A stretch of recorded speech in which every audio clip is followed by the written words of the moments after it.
Perkenalkan, nama saya Madarta Kusuma dengan NIM 2317041021 dari kelas 3A Manajemen.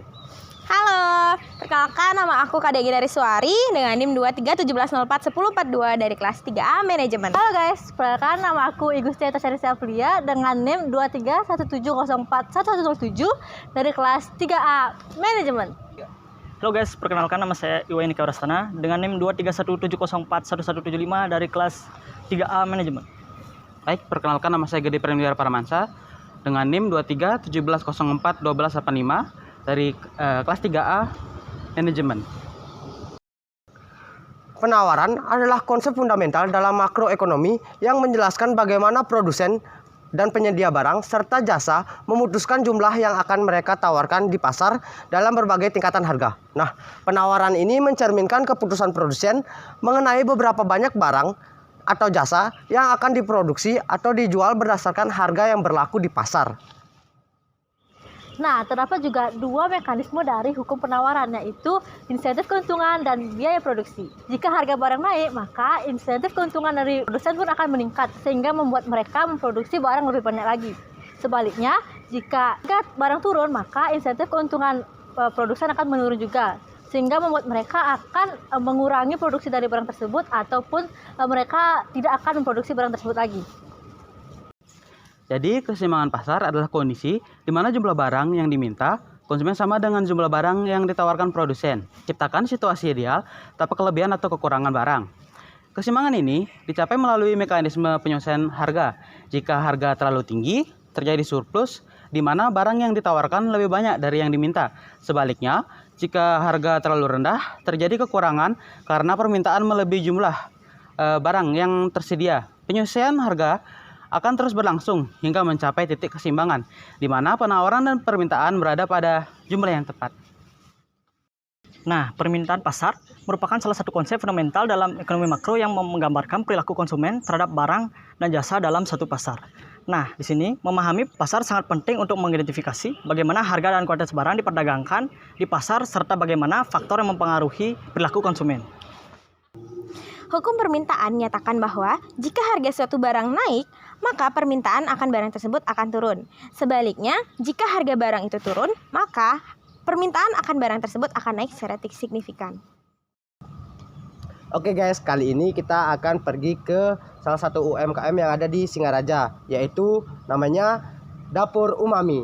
Kalian penasaran nggak di mana tempatnya? Nah, sekedar info, Dapur Umami ini terletak di Banyuning, yaitu di Jalan Gempol. Penasaran kan? Ayo kita pergi ke tempatnya. Let's go!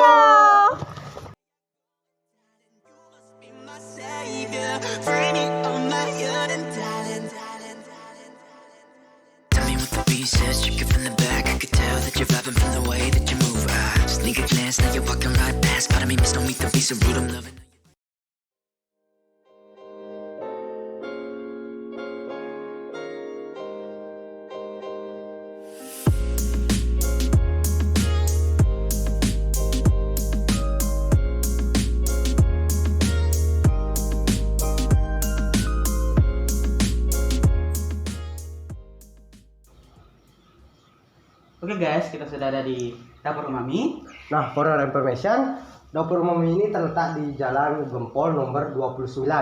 Jadi di sini kita akan wawancara owner dari Dapur Umami. Oke, let's go. Let's go.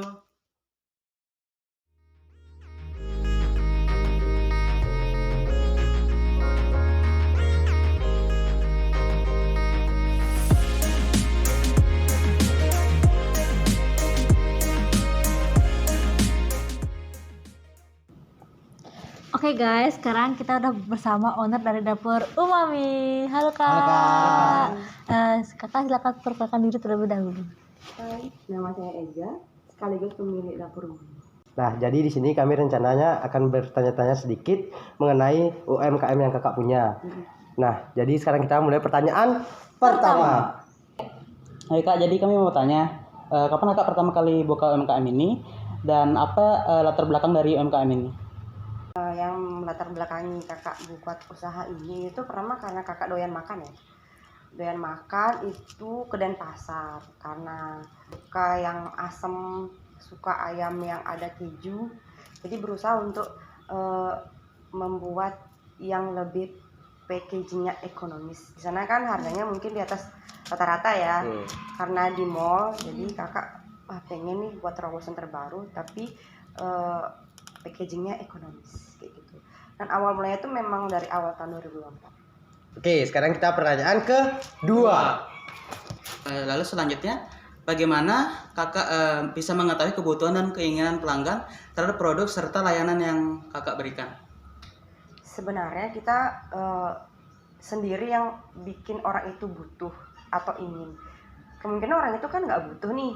Bagaimana kita menimbulkan orang itu menjadi butuh dan ingin membeli produk kita. Awalnya seperti itu.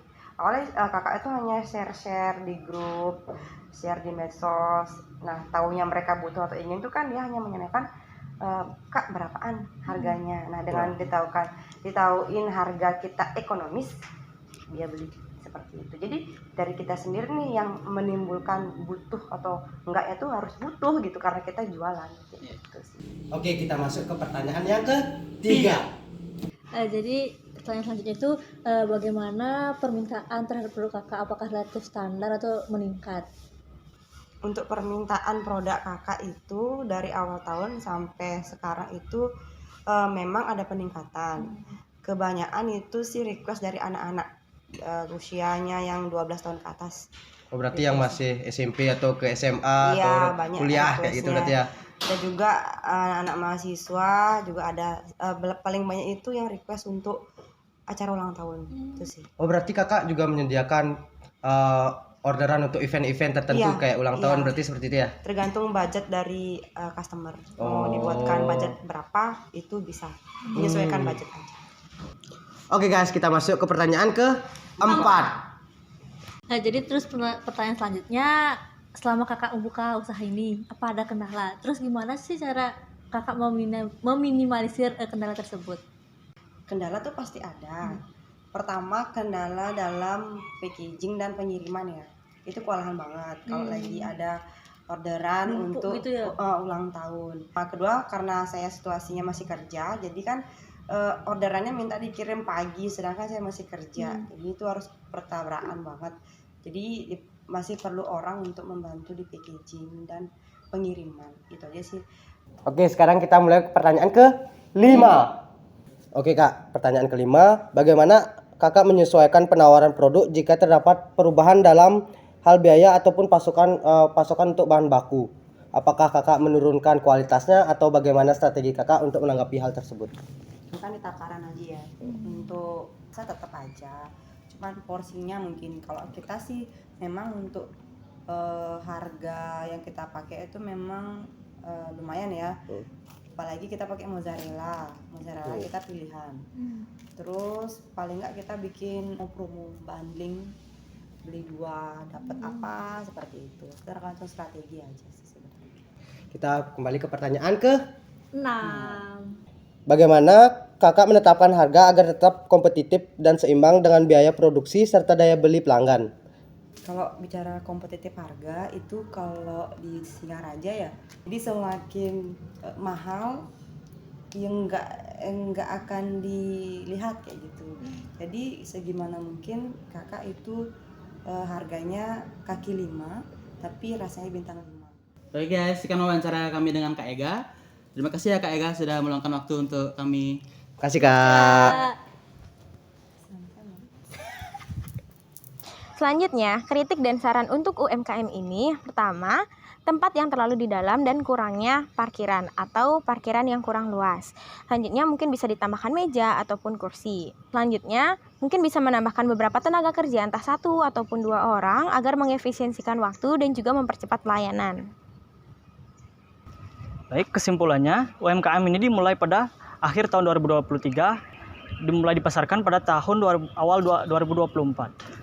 Dalam memahami kebutuhan pelanggan, inovasi memegang peran penting. Pelanggan tidak selalu menyadari kebutuhan mereka, tapi dengan inovasi dari produk, keinginan mereka bisa ditumbuhkan. Nah, untuk kendala yang sering dihadapi, terutama yaitu kekurangan tim dalam proses packing. Nah, sementara urusan masak belum bisa diserahkan kepada orang lain karena masih menjaga kualitas rasa. Solusi sementara adalah bantuan dari anggota keluarga. Mengenai penyesuaian biaya atau pasokan bahan baku, UMKM ini mengandalkan strategi peraturan porsi yang bundling promo saat diperlukan, tanpa mengorbankan ukuran atau takaran.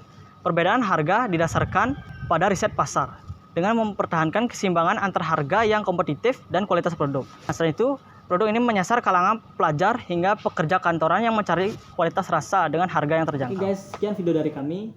Mohon maaf jika ada salah kata dari kami. Nah guys, kalau kalian kepo sama Dapur Umami, kalian bisa cek IG-nya di bawah ini. Ayo dicek. Oke guys, sekian dari kami. Bye-bye. Bye.